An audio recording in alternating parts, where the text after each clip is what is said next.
Welcome to Meet Me Where I Am, the podcast where we examine what we believe, how we think, and why that matters. Each week, we break down a common logical fallacy, explore how it shows up in real life, and use street epistemology to ask better questions, not to win debates, but to build understanding. Whether you're a curious skeptic, a lifelong learner, or someone who just wants to have better conversations, you're in the right place. Let's learn ways to have those difficult conversations and build better relationships. Thank you for listening to Meet Me Where I Am.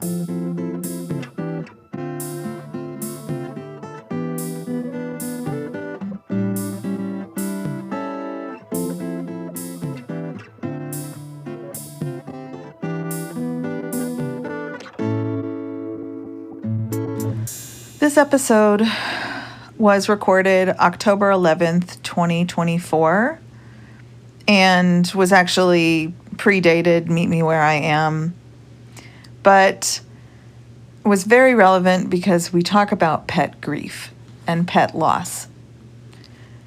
This past week, on Thursday, August 21st, we had to say goodbye to our dear sweet Desmond, and he stayed with us as long as he possibly could, which was 17 of his years. We will miss him greatly, and we refer to him in this episode. So it's a loving tribute to all of the pets that we've lost. Also, full disclosure, the audio sounds absolutely atrocious because we were still very much working out the kinks of how we were going to record this thing. So please enjoy the absolutely chaotic old episode from the vault, as it were. Today, I want to talk about something that is really difficult for a lot of people, and that is pet loss, or the loss of a beloved family pet. I know that everybody's probably had a situation where, a pet aged considerably and had to be put down finally, or maybe you've had a pet just get very sick and pass away suddenly. Either way, it's a very difficult thing to deal with. I am a bit removed from it at the moment because I lost my cat Molly last year. It's almost been a year. And when I initially lost her, it was like that tunnel of grief where you just are sitting in that grief and you can't see anything. You can't see the forest through the trees, I wanted to be immersed in the grief, and I immersed myself in the grief. And I realized like the next day that I wanted her to be physically everywhere, because suddenly she was physically nowhere. And once I realized that in the middle of actual grieving, I had this revelation that I didn't want to go out and buy a bunch of stuff, like grief purchasing a bunch of stuff that had her face on it, knowing that the reason that I was buying it was to fill up every spot in my house with something that reminded me of her. Right? So, right. It's been really difficult to wrap my mind around the fact that she is physically nowhere, but I'll always, hold her in my heart, and she'll always be everywhere now, in a way. You know what I mean? So yes. Once you teach yourself, or once you come to that realization, the grief will get better over time. No, I absolutely still grieve her. Like, I can think about her for 5 minutes and start crying, because she was so deeply meaningful to me, and she was such a long presence in our lives, and she was there for all of my babies, and she slept next to all of my babies. So right. It was a very difficult time, but like I said, I think that everybody goes through this, and I think that the big thing is to, you don't know what people are going through, right? And you should always meet somebody where they are. Right. So you've also had some loss lately as well within our family. Yeah. Right. Specifically speaking about pets, Nathan, my son's, he brought home, was it like 12 years ago, two dogs, Scarlett and Bertha. Now, Scarlett passed away 2.5 years ago, February 1st, 2022. She had, I think, had uterine cancer, and it was getting pretty bad, so he decided to put her down. And Hope and I went over there, and this lady came in and talked us all through the whole process, and we got to say goodbye and be there for it and be there for him and everything. Unfortunately, the ground was frozen, so they took, but the local funeral home will take and freeze your pets until you can bury them, and so that's what happened. And again, we went over there when he did bury her, like I think in May or something. But recently, the other dog he brought home was Bertha. And for whatever reason, when he came home with these two dogs, and he moved back in the house for a while, and I was like, oh boy, two dogs. Bertha was the one that said, "Oh, you're my grandma. I'm hanging out with you. I'm going to sit in your lap. If I can sleep with you, I will sleep with you. You're the one I love." And she's such a good dog. She's always been very, very good. Scarlett, she's a good dog. Bertha was a sweetie. Scarlett was a good dog too, but she liked to kill bunnies and she didn't always want to come in. To her. When you was like, Scarlett, it's time to come in now. We let him out in the backyard with the fence, to go potty and stuff. And when we'd open the door, Bertha'd come running, and Scarlett would be like, I don't want to come in. And she'd mosey around the whole side of the yard before she'd come in. She was running the show, though. Like this, absolutely, yeah. But Bertha was a gentle giant. She was slightly bigger than Scarlett, and she was very sweet, very, very sweet. She was very sweet, except for her tail was a little vicious. Suddenly, yes, lost suddenly. Her tail was you don't want to get around her when she's wagging her tail. That thing hurt when it hit. You're like, oh boy. Which is kind of funny because Nathan called her ham bone, and she was a ham bone. Yeah. But so September 1st, I was awoken by you telling me that Nathan had sent a text in the middle of the night that he had to put Bertha down because she had been sick for a couple of weeks, but he thought it was the flea shampoo or the flea collar or something. But it turned out that she had severe liver failure and I forget what else he said, and it was just like she wasn't going to recover. She was only going to get worse. She was going to start having seizures, and she was probably 14 or 15, right? She was probably right around 13 because when he came home with her, he figured he had only gotten her like a month before. And this was like October of 2012, that she was about a year old. And considering the fact that he told me after the fact that he thinks that she was a mix. I think she definitely had some hound dog in her. But he thinks that she had some Rhodesian Ridgeback. And when you look them up, their average life expectancy is 10 to 13 years. And I wish I'd have known that beforehand because I always thought we had a couple more years with her. Because a lot of people I know that have had dogs have lived to 15. That's a pretty standard, age for a lot of dogs. I've never known that dogs lived past 10 years. I always thought that dogs were were a shorter commitment than a cat was, to be honest with you. I think that's true. I know a lady who had a cat that was 22, I think, when it died. Wow. Yeah. Cats definitely can live a bit longer than dogs, but again, it is specific to the breed. So yes. So, what sorts of things have you done within the last, month to help with that loss of Bertha? I know that she didn't live with you because she lived with Nathan after he moved out, but she was still a very we important would have puppy. her come over when Nathan would go do things, or we would go and check on her and feed her and walk her when he was busy, playing a gig or something. And so she's still been, and not every time he came over, but a lot of times he'd come over for a family function or something, and he'd bring Bertha with him. So she's not like she's been out of our lives. She's still been part of our lives. But Of when course. But so what and, have you been able to do to help with your missing her? And well, the initial day, and Hope has always said, when Bertha goes, this is going to be rough on Mom. And my initial thought when I woke up was like, why did you wake me up to tell me this? Oh, and there's never a good time. There's to never a good learn time. that, though, There's never. right? So it But didn't matter.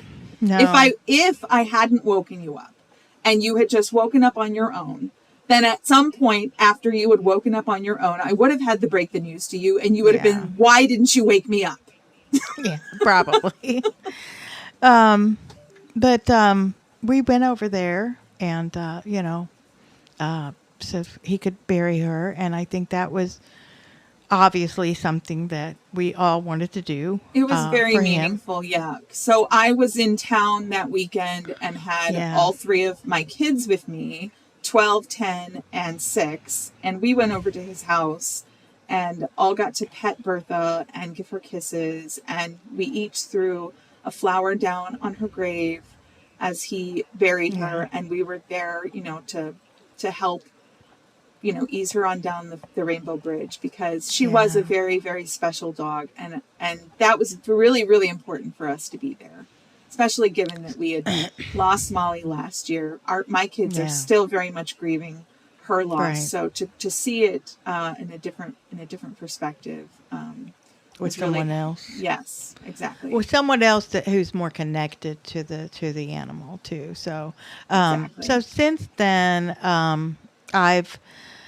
The first week was pretty rough. I probably cried almost every day, and then, and that was Labor Day was the next day. So luckily, I didn't have to go to work the next day. So, and then since then, I think of her from time to time, especially when I hear certain songs.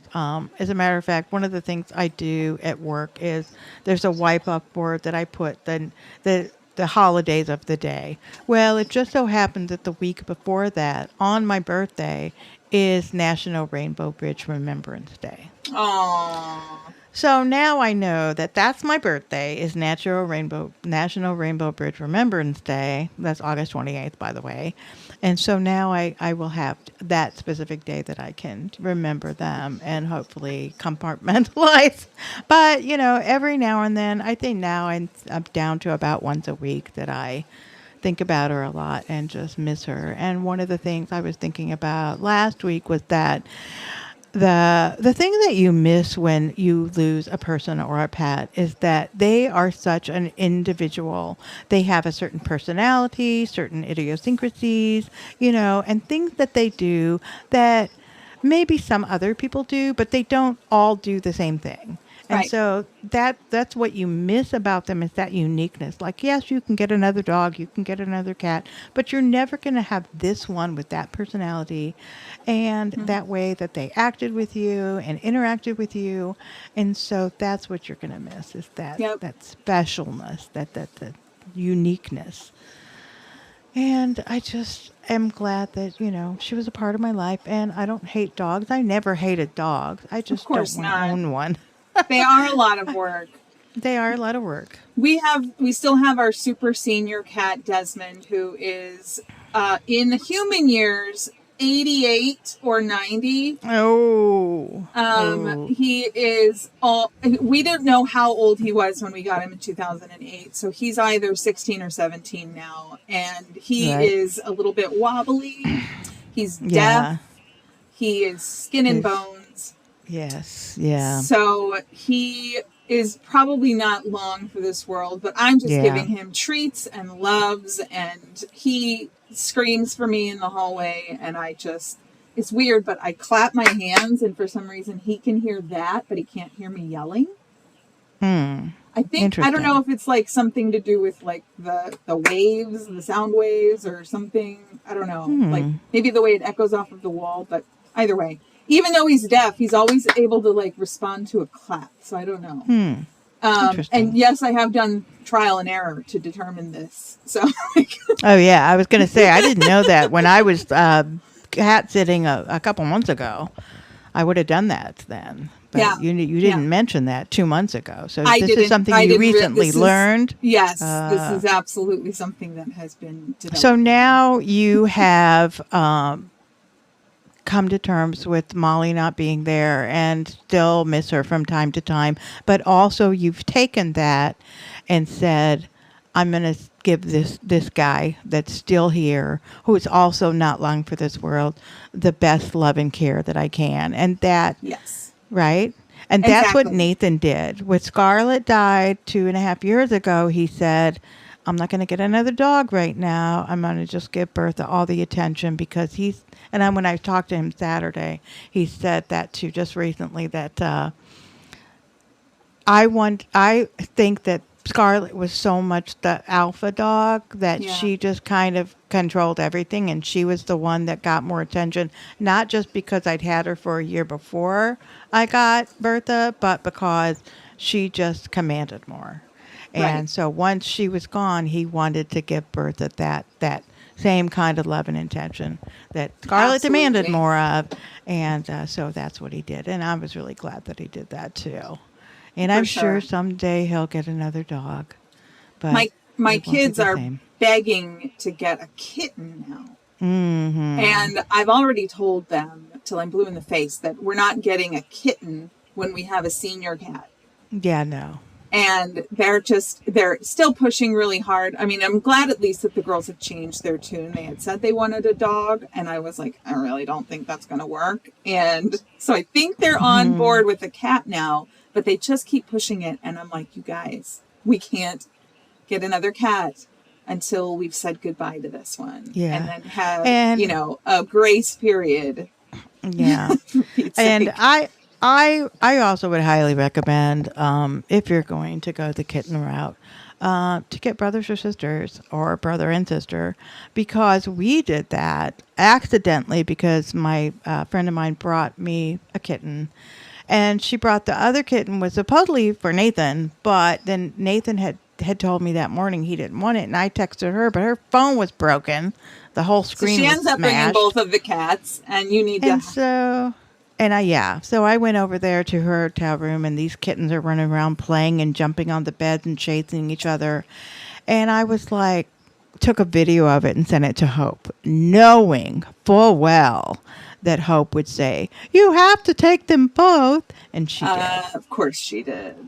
I knew she would. And I just kind of felt the same way because they were going on to Ohio. So they were going to take this other cat and try to find a home there for it. And I was like, what about food? Oh, we forgot to bring the food. And I'm like, these are kittens and they haven't eaten all day. So, yeah. So we brought them both, and Sully was kind of like, that the first night. And Hope was like, why did you do this? And I said, we'll just have her come pick them up Monday when she goes back. But the next day, he was fine. He kind of avoided them, but the kittens were like playing with each other. And so they were like, whatever. Oh, hi, cat. How you doing? But we're too busy climbing the cat tower and playing with each other. So it was fine. And now they all love each other and sleep with each other and clean each other and all the things. So it worked out really well. So that's what I'm saying. If you guys are going to get kittens, get a family, part of a family. We're not doing anything right now because we've already established that we are waiting. But yes, you're not absolutely. No, absolutely. But the important thing is, though, like you said, like I went through this stage after Molly's loss that I felt guilt and I felt a lot of like angst about how I had how not that I had done anything particularly wrong or deeply unsettling, you know what I'm saying? It's not but like I could have seen medical issues sooner, or I could have addressed other things I feel like Right. because at some point she had Molly had experienced kidney failure at some point, so one of her kidneys was smaller and shrunken, Uh-huh. and I don't know when that happened. So I feel Right. guilty about it. So, but I Yes. had to give myself grace Yes. and understand that I may not be able to change what happened with Molly. And Molly Right. did have a long, healthy life of 16 years. Right. And we gave She her was the well best life. And loved. she was Yes. very well loved. Absolutely. Were Yes. we perfect? Of course not. No one And you took is. good care of her, But and yeah, exactly. We took I know. the information that we had led us to the decisions that we made at the time. And so Right. give yourself, that grace and that like Grace. Nathan, he took all of that attention that he had been giving to Scarlett and put it Right. all in Bertha for the last 2 years of Bertha. her life. Like that is awesome. Yeah. And that is Yeah. what death does though, is Yeah. naturally makes you realize the people that are still here and Yeah. the connections you can still make. Yeah. So I know I felt the same way when Bertha was gone, because in the past year and a half since we got the two new kitties, one of them didn't care. Bertha, fine, whatever. I'm not going to go near this dog, but it's okay. But the other one wouldn't leave her alone and would swat at her every 5 minutes. And so we just haven't had her over here a whole lot because of that. And which is sad, but in the past year and a half, it's just been a little bit more limited than it was in the past. So obviously, it's like, well, the last time I was over there, we were dropping Josie off, and we didn't go in to see her, but I know you and then always she was remember gone. that was the last time that you could have seen her, but Yeah. it also doesn't help to dwell on that and to think about oh well, I could have gone in. Yeah, you could have, but we don't have a magic time machine, and there's no point in Well, feeling bad about it yeah, either because it yeah. doesn't change anything. It's the guilt thing. I think that Yeah. everybody, when anybody passes away, feels, any animal or person, that you feel some amount of guilt because you didn't call them, or you were busy, or they called you, or they texted you and you didn't respond back, or whatever. It's that We whole all go through idea it. that, if we could have one more day with that person, we would say and do all the things we meant to say and do. Find us on social media at Meet Me Where I Am on Facebook, Instagram, and you can also email us at meetmewhereiampod@gmail.com.